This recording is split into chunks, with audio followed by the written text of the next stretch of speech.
आज मैं बनाऊंगी आलू और ब्रेड की रेसिपी। तो ये रेसिपी आपको ज़रूर पसंद आएगी इंशाल्लाह। रेसिपी शुरू करते हैं। बिस्मिल्लाहिर्रहमानिर्रहीम।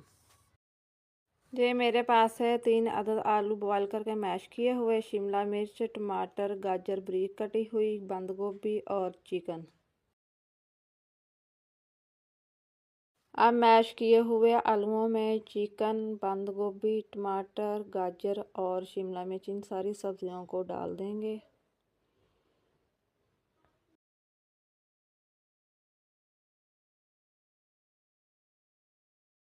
दो टेबलस्पून इसमें मायोनीज शामिल करेंगे। नमक और काली मिर्च हस्बे जायका। 1 टीस्पून साबुत ज़ीरा इसमें शामिल करेंगे और सारी चीज़ों को डालने के बाद इनको अच्छी तरह से मिक्स कर लेंगे।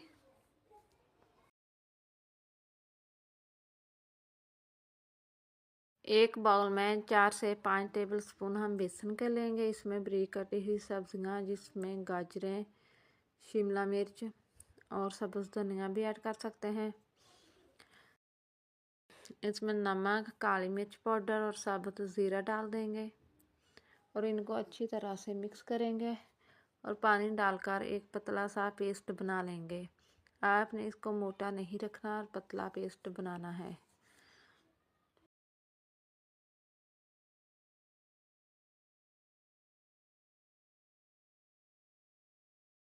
अब एक ब्रेड का स्लाइस लेंगे और जो मिक्सचर हमने तैयार किया था इसको ब्रेड के ऊपर लगाएंगे और अच्छी तरह से इसको सेट कर लेंगे।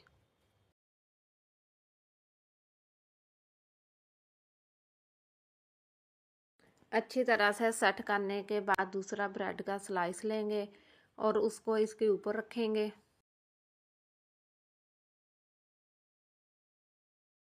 और इसको हाथों से थोड़ा सा दबाएंगे ताकि ये फिक्स हो जाए और फिर छुरी से इसकी ट्रायंगल शेप में कटिंग कर लेंगे।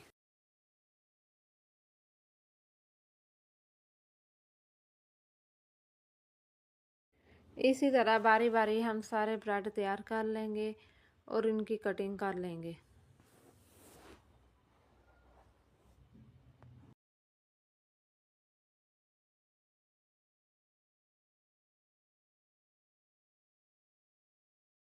अब हमने जो बेसन का पेस्ट तैयार किया था इसमें ब्रेड के स्लाइस को रख के इसको अच्छी तरह से डिप करेंगे और दोनों साइडों पर अच्छी तरह से बेसन को लगाएंगे। आपने बेसन को ज़रूर लगाना है। एक तो इससे ऑयल ब्रेड के अंदर ज़्यादा नहीं जाएगा, दूसरा ये क्रिस्पी और मज़ेदार बनेगी।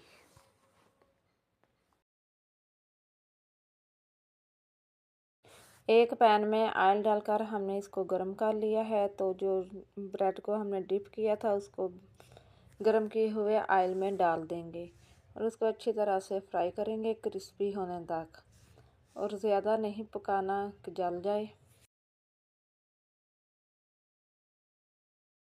आप हमारी वीडियो को पूरी देखा करें। वीडियो अच्छी लगे तो लाइक किया करें, शेयर किया करें और कमेंट्स में बताया करें कि आपको रेसिपी कैसी लगी, और चैनल को सब्सक्राइब करना ना भूलें ताकि हमारी आने वाली हर नई वीडियो सबसे पहले आप तक पहुंचे। जब दोनों तरफ से क्रिस्पी हो जाएंगी, अच्छा और प्यारा सा कलर आ जाएगा, तो हम इसको बाहर निकाल लेंगे। माशाल्लाह बहुत ही मज़े के ब्रेड सैंडविच बनकर तैयार हुए हैं। आप इसे चाय के साथ ले सकते हैं। ही मज़े के बनते हैं। आपको ये रेसिपी ज़रूर पसंद आएगी इंशाल्लाह।